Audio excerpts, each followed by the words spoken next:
अस्सलामुअलैकुम व्यूअर्स। क्या उस्मान बे को बार्किंग बे पर शक हो गया है? गिहातों का क्या होगा?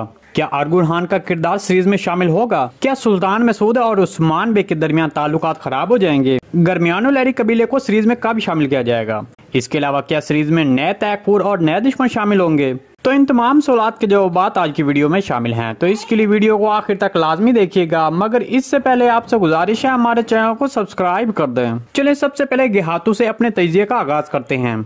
हमारे तजिए के मुताबिक गिहातू नहीं मरेगा, क्योंकि उस्मान बे गिहातू के जरिए वजीर आलम शाह की गद्दारी सुल्तान मसूद को दिखाएगा और फिर उस्मान बे सुल्तान मसूद के तामुन से गिहातू को फांसी देने की कोशिश करेगा। इसके अलावा खास तौर पर तुर्गुतलब और कोहनूर अलब की गवाही से सुल्तान मसूद को वजीर की गलतियों का एहसास होगा। तो अगर कोहनूर और तुर्गुतलब काफी ना हुए तो फिर शेख अदब अली सुल्तान मसूद को असल हकीकत समझाने की कोशिश करेंगे। हमारे तजिए के मुताबिक सुल्तान मसूद उस्मान बे पर यकीन कर लेगा, क्योंकि जब आपने 86 किसके ट्रेलर में देखा कि जब उस्मान बे सुल्तान मसूद के करीब जाता है तो वहां सुल्तान मसूद के फौजी उस्मान बे को रोकने के लिए आगे बढ़ते हैं, लेकिन सुल्तान मसूद हाथ के इशारे से अपने फौजियों को रोक देता है। तो ट्रेलर के उस मंजर को देखते हुए कहा जा सकता है कि अब सुल्तान मसूद उस्मान बे पर एतमाद करेगा। दूसरी तरफ अगर यहाँ पर गिहातू के हवाले से बात की जाए तो सुल्तान मसूद उस्मान बे को ये बात समझाने में कामयाब हो जाएगा कि वो गिहातू को जिंदा छोड़ दे या फिर उसे जिंदा अरगुन खान के पास भेज दे। इसके अलावा ये भी हो सकता है कि सुल्तान मसूद उस्मान बे को ये कहे कि वो अरगुन खान को गिहातू की असल हकीकत बताए और गिहातू को उसके हवाले कर दे।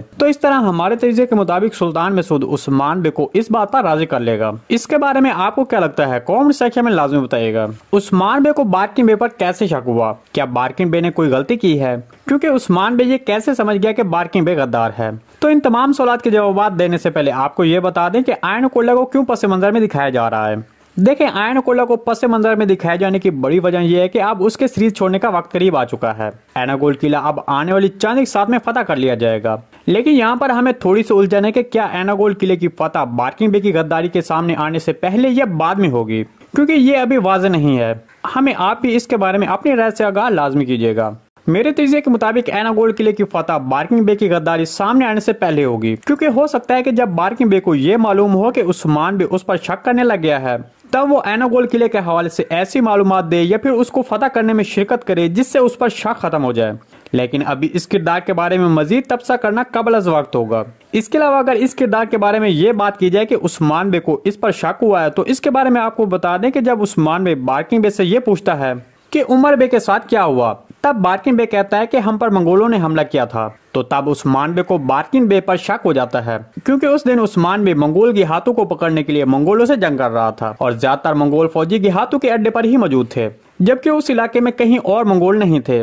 तो फिर उमर बे पर वो कैसे हमला कर सकते हैं? तो इसलिए फिलहाल उस्मान बे बार्किन बे के खिलाफ कोई कदम नहीं उठाएगा, क्योंकि उस्मान बे के पास अभी कोई सबूत मौजूद नहीं है। और बार्किन बे का ये सब मतलब उमर बे को शहीद करने का मकसद, जैसे सेल्वी अतुन मालूनतुन से हसद करती है, उसी तरह बार्किन अतुन भी उस्मान बे से हसद करता है और वो उस्मान बे को इस इलाके में साख बढ़ाते हुए नहीं देख सकता। वो उमर बे और फिर उसके भाई एवाज बे को खत्म करने के बाद कबीले का सरदार बन जाएगा और फिर गर्मियानो लहरी कबीले से इत्तेहाद करने के बाद इलाके में खौफ राज के जरिए लोगों पर हुकूमत कायम करेगा। जी दोस्तों, आज की वीडियो बस यहीं तक थी। उम्मीद है आपको पसंद आई होगी। अगर हमारी वीडियो आप तक बर वक्त नहीं पहुंच रही तो बेल आइकन लाजमी प्रेस कर लें, ताकि हर आने वाली नई वीडियो की नोटिफिकेशन आप तक बर वक्त पहुंचता रहे। वीडियो अच्छी लगी तो इसको लाइक शेयर कर दें। मिलते हैं किसी नई वीडियो के साथ, तब तक के लिए अल्लाह हाफिज।